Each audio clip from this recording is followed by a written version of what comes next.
Department of Justice, pinaghahandaan ang mga posibleng maging legal na opsyon ni Pangulong Ferdinand R. Marcos Jr. Ito kung sakaling maglabas ng arrest warrant ang International Criminal Court laban kay dating Pangulong Rodrigo Duterte. Si Luisa Erispe sa sentro ng balita. Bumubuo na ng isang legal briefer ang Department of Justice na isusumite kay Pangulong Ferdinand R. Marcos Jr. Laman nito ang mga pwedeng hakbang ng gobyerno kung papaano haharapin ang kasong kinakaharap ni dating Pangulong Rodrigo Duterte sa International Criminal Court kaugnay sa umano'y extrajudicial killings sa kanyang termino. The briefer will be an objective statement or analysis of the pros and cons of each option. Kasi aware naman tayo na yung policy ngayon ng gobyerno hindi papasukin ang ICC ay posible namang mag-iba.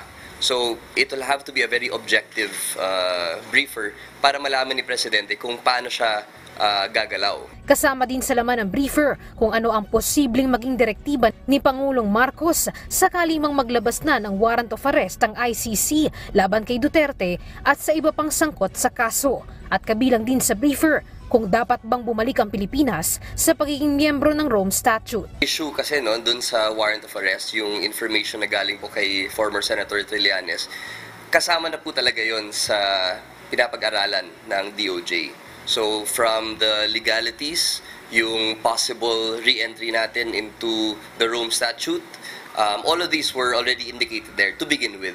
Sa ngayon, wala pang konkretong impormasyon ng DOJ kung maglalabas na nga ba ng warrant ang ICC. Pero sakali man anyang magdesisyon ng Pangulo na kilalanin ang ilalabas na waranto ng Rome Statute, magiging tulad sa pag-aresto kay dating Congressman Arnolfo Teves Jr. sa Timor-Leste ang proseso. Nakita niyo naman po doon sa kaso ni Ginoong Teves doon sa Timor-Leste, although the basis of the arrest was an Interpol Red Notice, we had to tap, or the Interpol had to tap the local law enforcement such as their police to effect the arrest warrant. So ganun din po, we are anticipating na ganun din ang magiging mechanics dito sa sa situation dito sa ating bansa. Nilinaw naman ng DOJ, kahit gumagawa sila ng legal briefer, hindi pa rin naman nagbabago ang paninindigan ng gobyerno na walang jurisdiksyon ang Rome Statute sa soberanya ng Pilipinas.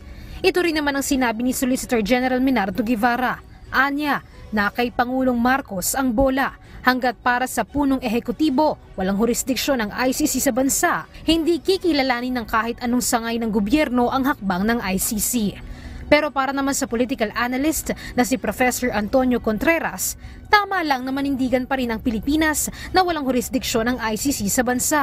Pero ito na rin anya ang tamang pagkakataon para ipakita sa Rome Statute na kayang lutasin ng Pilipinas ang kasong ito sa sarili nating korte. So, paano mapapakita na unwilling tayo kung wala naman nagsasampa ng kaso laban kay dating Pangulong Duterte at sa mga kasamahan niya sa local courts? Giit pa ng propesor kung kaya anya ipaglaban ng pamahalaan ang karapatan ng Pilipinas sa West Philippine Sea, sana magawa ding maipaglaban ang sariling soberanya ng bansa sa pagbibigay ng hustisya.